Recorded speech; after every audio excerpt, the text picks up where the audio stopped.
This happened in 2017 in St. Petersburg, Florida. I've always been the type to stay home. Quiet nights, safe routines, familiar places. So when my coworker Jenna kept begging me to go clubbing, I said no, over and over and over again. But she wouldn't stop. After weeks of pressure, I finally gave in. That weekend, Jenna came to my apartment. She wanted to leave her car at my place and have me drive. That should have been my first warning. See, I'd lived in St. Pete for 4 years, but I barely knew the area. The furthest I drove was 4 miles to Walmart. Anything beyond that, I needed GPS. But I ignored that feeling in my gut. We picked up our other coworker, Mira, and headed to the club. Inside, it was chaos. Loud music, blinding lights, bodies packed everywhere. We ordered drinks. Then, Jenna leaned over. "Be right back. I see someone I know." She dragged Mira with her, leaving me completely alone. A few minutes later, they came back smiling. "My friend bought us around," Jenna said, handing me a glass. I didn't hesitate. She was my coworker. I trusted her. We each have 3 drinks total.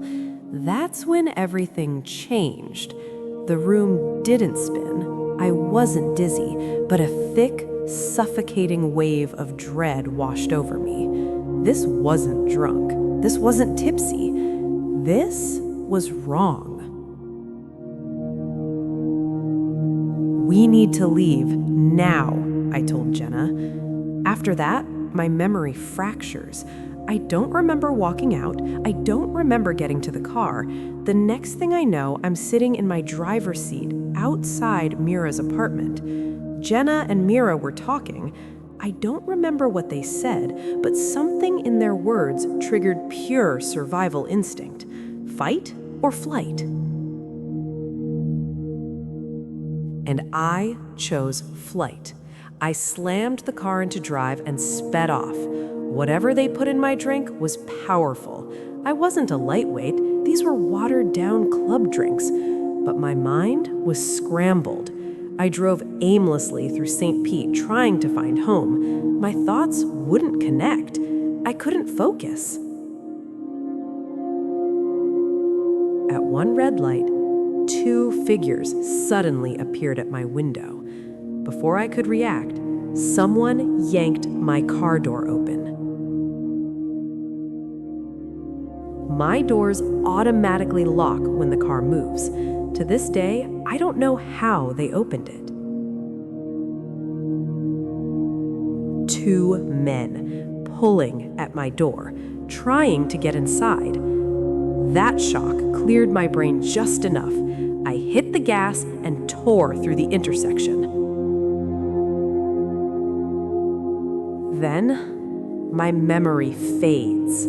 Then, darkness again. The next thing I remember, I'm parked near some quiet homes, staring at my phone like I'd never used one before. I couldn't figure out how to unlock it. Paranoia swallowed me whole.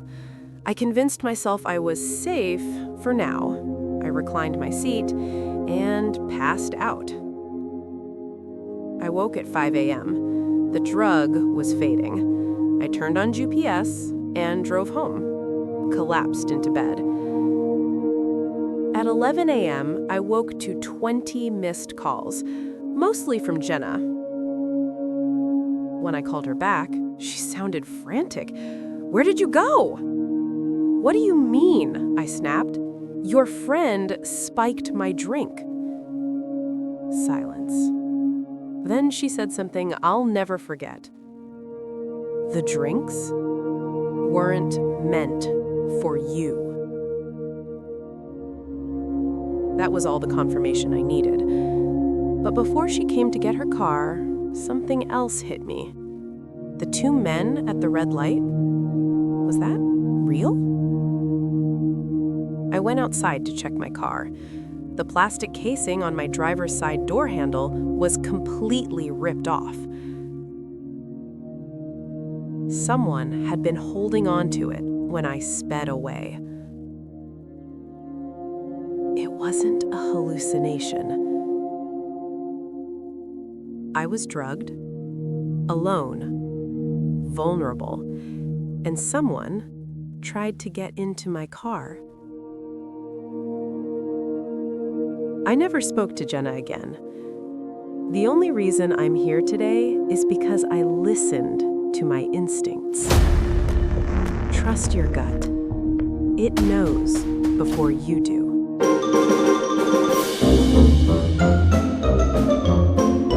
Families walk there, kids play, people bring their dogs. It feels safe. This happened a few weeks after school started. The nights were darker now. I'm part of a local scout group. That evening, we met at the car park before hiking the dunes in near pitch black. 4 of us decided to catch up with the main group at the tallest dune. We called it the Baldy Man. We had no torches, just moonlight. Carried the younger kids. Didn't stop until we reached the car park. I never saw his face, and I don't want to. Story 3. The Regular. I was 22, working as a bartender at a small dive bar near my apartment. Mostly regulars, older guys, locals. There was one man who always made me uneasy. Jared. Late 30s, thinning hair, same brown jacket, every single night. He always sat alone and watched me. One Friday, he asked me out. I politely declined. His expression shifted instantly. Cold. That night, after my shift, I walked home like usual. 7 minutes. I'd done it hundreds of times. Then, I heard my name. Jared was standing under a lamppost. He apologized, then asked again for my social media. When I refused, he smiled. That's weird. I've seen you on Instagram. My blood ran cold. I walked away. He followed, matched my pace exactly. When I reached my building, I lied. My boyfriend's inside. He didn't react. I rushed to unlock the door. As I stepped in, I heard him running. He forced the main door open and chased me up the stairs. I barely got my apartment unlocked in time. He slammed into my door so hard it shook the walls. Again. And again. Then my neighbor opened his door and yelled. The banging stopped. Jared ran. Police arrested him for stalking and unlawful entry. I got a restraining order. But for months, I checked over my shoulder every night. Because sometimes the most dangerous monsters don't hide in the dark. They wait in plain sight.